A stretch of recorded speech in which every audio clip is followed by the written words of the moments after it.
Gloria al Altísimo. Mi nombre es Jesús A. Géliga Torres y les hablo en calidad de instructor bíblico de la Iglesia Presbiteriana del barrio Higüey en Aguadilla, Puerto Rico. En el día de hoy, domingo 3 de enero del 2021, damos inicio a la quinta unidad del expositor que hemos estado usando para nuestros foros bíblicos.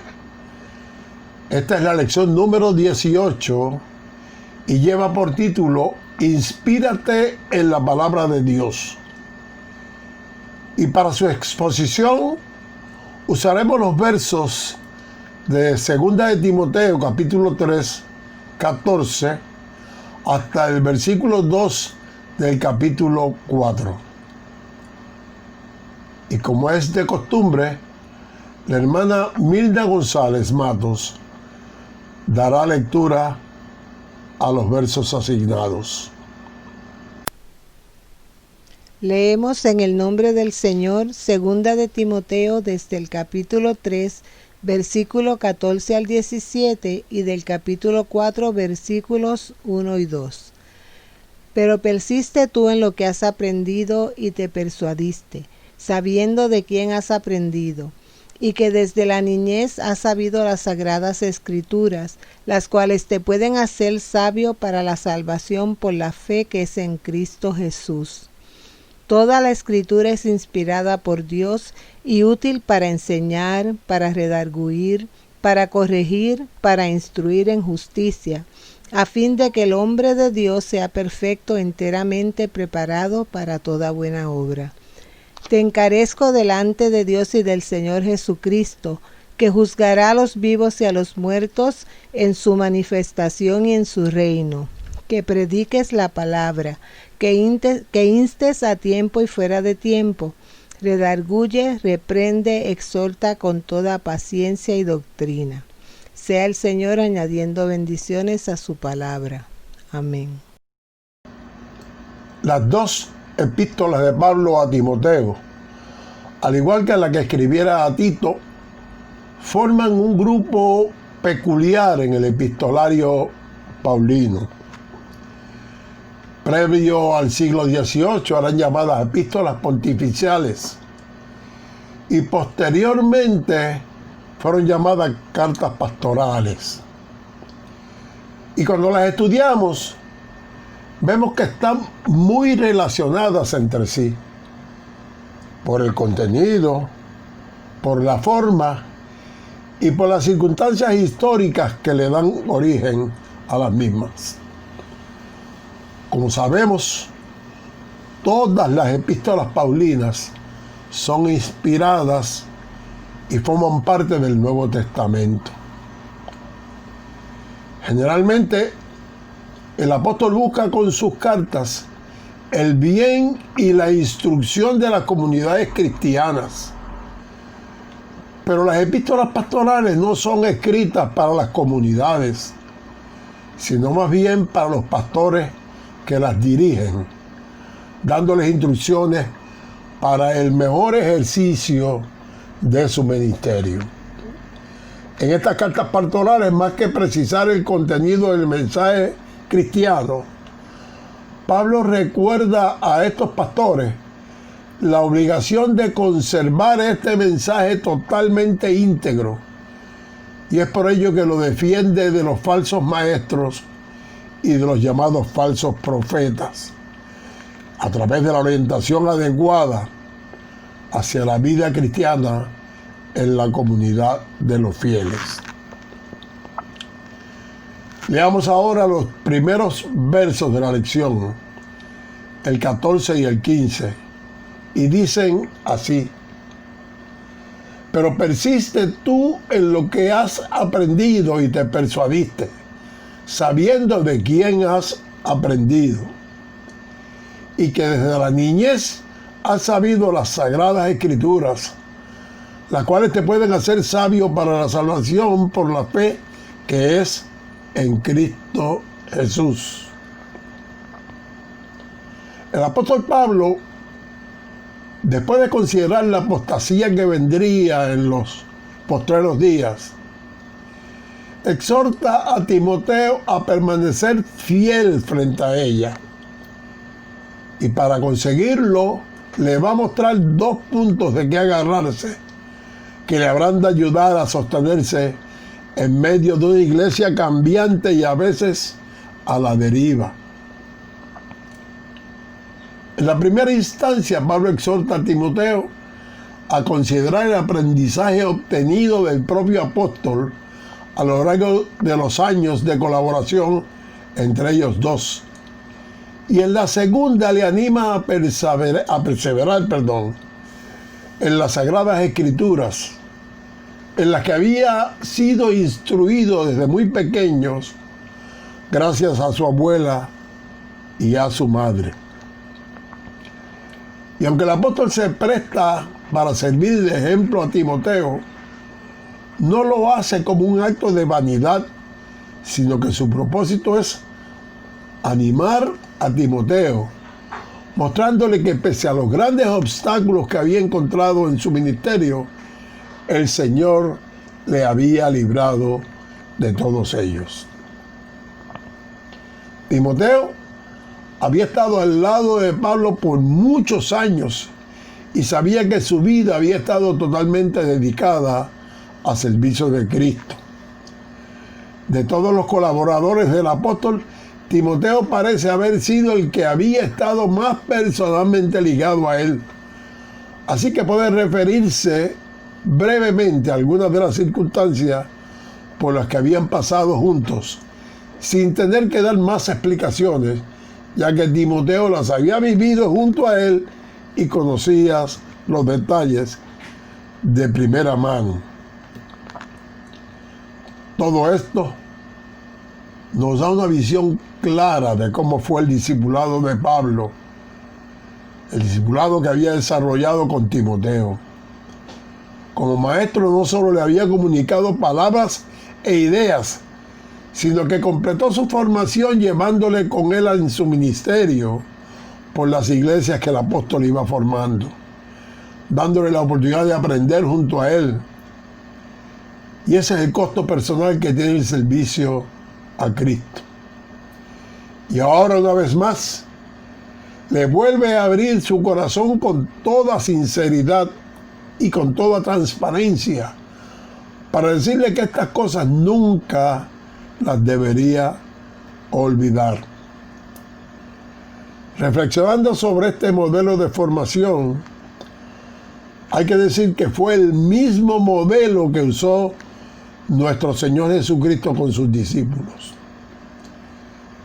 Y aunque tenemos que reconocer con tristeza que cada vez se practica mucho menos en nuestro tiempo, con frecuencia se da demasiada importancia a la formación intelectual, sin proveer modelos vivos y cercanos de lo que es un siervo de Dios en acción. Y esto se hace especialmente difícil en los seminarios e institutos bíblicos presenciales, donde la formación muchas veces se reduce a actividades dentro de un aula. De ahí que algunos recomiendan que el mejor lugar para la formación de líderes es que una persona se forme de acuerdo al modelo bíblico de su propia iglesia, de su iglesia local, la iglesia que le conoce, donde el aspirante a líder ha estado aprendiendo al lado de sus pastores y otros siervos de Dios que le han ayudado. Y de esta manera podrá, en este contexto, tener grandes oportunidades de practicar aquello que va aprendiendo, y así será dueño de una formación práctica e intelectual de manera simultánea. No debemos impedir, sin embargo, que otros se quieran formar usando otros recursos a su disposición, pero siempre sin perder de vista este modelo bíblico que encontramos primero en el Señor Jesucristo y también en el apóstol Pablo. Timoteo fue un excelente discípulo. Tomó buen provecho de las oportunidades que el Señor le dio al lado de Pablo, de quien aprendió no solo la doctrina del apóstol, sino que también su pensamiento, su visión y su estilo de vida. De tal manera que cuando el apóstol lo envió a la iglesia de Corinto, estaba seguro de que Timoteo podría recordar a los creyentes de allí cuál era su proceder en Cristo y de la manera que enseñaba en todas partes y en todas las iglesias.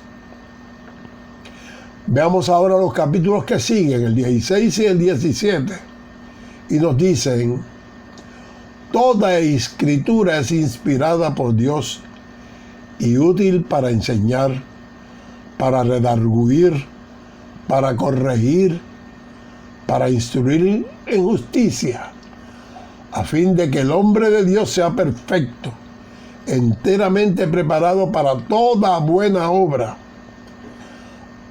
Ante la adversa situación que espera el pueblo, Pablo procede a explicar las herramientas que se tienen a mano para poder resistir los días malos que se han de avecinar. Y esa herramienta es la fidelidad a la palabra de Dios. La palabra es la verdad que puede limitar el avance del error.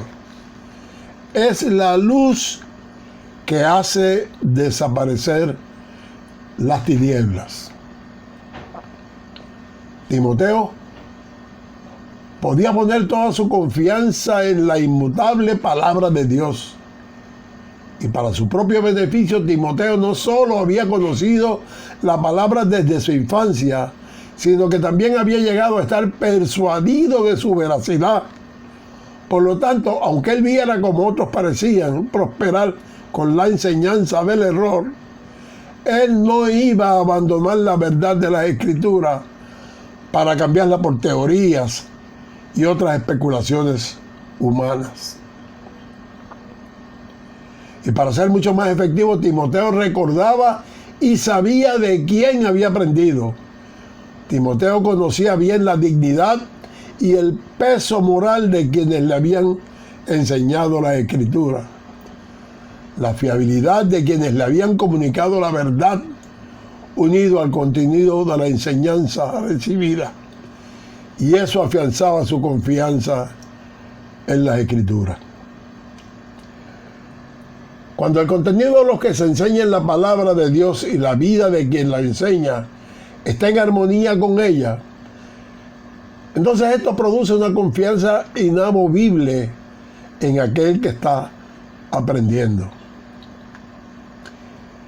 Y es que, aunque Timoteo ha sido el principal maestro Pablo había sido el principal maestro de Timoteo, lo básico de su enseñanza provenía de su abuela Loida y de su madre Eunice. Ellas, como muchos otros cristianos en la iglesia primitiva, crecieron bajo los dos pactos. Primero se habían arrepentido y buscado el perdón del Dios de Abraham.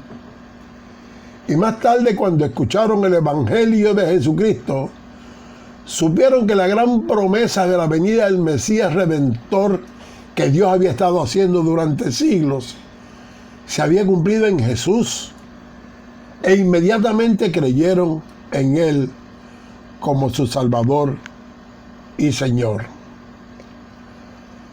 La influencia espiritual de Timoteo, la que había recibido durante su infancia en ese ambiente familiar, dejó en él una huella permanente. Pero desafortunadamente no todos los niños gozan de este privilegio. Pero lo normal, que los niños judíos aprendieran las Escrituras, era perfectamente normal, como una parte fundamental de su formación, cosa que debiéramos copiar nosotros los cristianos, los padres cristianos, y que cada día abandonamos con más intensidad. Leamos ahora los versos finales de la lección, del capítulo 4, el 1 y el 2. Dicen así: encarezco delante de Dios y del Señor Jesucristo, que juzgará a los vivos y a los muertos en su manifestación y en su reino, que prediques la palabra, que instes a tiempo y fuera de tiempo, redarguye, reprende, exhorta con toda paciencia y doctrina. En este tan especial encargo, el apóstol aclara a Timoteo que las vidas de todos los creyentes han de ser juzgadas por el Señor en su momento. Dios tiene un tiempo establecido para llamar a todas las personas al arrepentimiento y a la salvación. Y estas instrucciones son tan pertinentes a nuestro tiempo como fueron en el tiempo en que fueron pronunciadas por el propio Pablo a Timoteo. Y el versículo 2 nos insta a que prediquemos la palabra y que instamos a tiempo y fuera de tiempo. Esto es, que proclamemos la palabra de Dios comunicándola por todos los medios disponibles, inclusive en momentos como el que estamos viviendo en el presente. Y que debemos hacerlo precisamente en todo tiempo, no importa el día o la hora en que tengamos oportunidad de hacerlo. Por tanto, no es cuestión de predicar acerca de la Biblia o desde la palabra de Dios, sino que tenemos que predicar la misma palabra de Dios. Y esto debe ser hecho con urgencia, porque es menester que estemos siempre en estado de alerta, preparados para comunicar la palabra de Dios en todo tiempo y en toda ocasión que se presente, a cualquier hora, en cualquier época del año y bajo cualquier circunstancia. Como consecuencia de la apostasía imperante, los cristianos tenemos que ser diligentes en la divulgación de la palabra de Dios. Cuando un siervo de Dios se tiene que retirar de la obra en que el Señor lo ha colocado, otro siervo tiene que estar ya listo y preparado para tomar su lugar, permitiendo así la continuidad de los ministerios. El Señor nos ha llamado a todos y también se ocupa de capacitar a todos. Y por eso nosotros oramos en este día. Amado Padre Celestial, reconocemos que independientemente de las pruebas y luchas por las que atravesamos, tu iglesia no puede detenerse. Las puertas cerradas de tu templo no pueden impedir que tu iglesia siga caminando. Te damos gracias por los medios que siempre has provisto para que ni guerras, ni prejuicios, ni persecuciones sean capaces de entorpecer el avance de tu obra. Ayúdanos a ver que la realidad que hoy sufrimos es efímera, es temporera, y que tu obra emergerá triunfante de las cenizas de la pandemia. Por Cristo Jesús. Amén.